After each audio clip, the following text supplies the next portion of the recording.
1 जानेवारी ते 31 जानेवारी या कालावधीत संपूर्ण राज्यभर महाराष्ट्र राज्य परिवहन महामंडळाच्या वतीने रस्ता सुरक्षा महिना अभियान राबवण्यात येतं। यावर्षी राष्ट्रीय रस्ता सुरक्षा सप्ताह अभियान अंतर्गत बुधवार दिनांक 8 जानेवारी रोजी रोह्यात बाईक रॅली काढून ठिकठिकाणी सुरक्षाविषयी मार्गदर्शन करून जनजागृती करण्यात आली। सदर रस्ता सुरक्षा अभियान उपप्रादेशिक परिवहन अधिकारी महेश देवकाते सह उपप्रादेशिक परिवहन अधिकारी माधव सूर्यवंशी यांच्या मार्गदर्शनाखाली परिवहन विभागाच्या वतीने रोह्यात जनजागृती करण्यात आली। सदर बाईक रॅली एसटी स्टँड ते रोहा तहसील रोहा वन विभाग पर्यंत काढण्यात आली।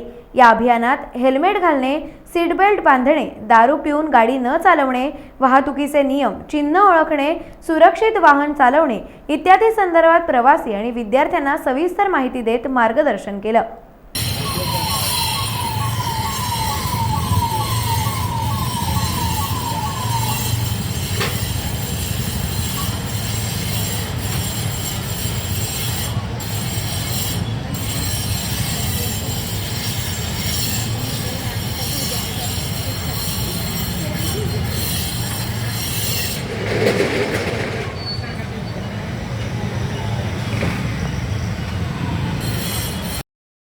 टाइम्स डिजिटलला लाईक करा, शेअर करा, सबस्क्राइब करा आणि बेल आयकॉन दाबायला विसरू नका। Times digital.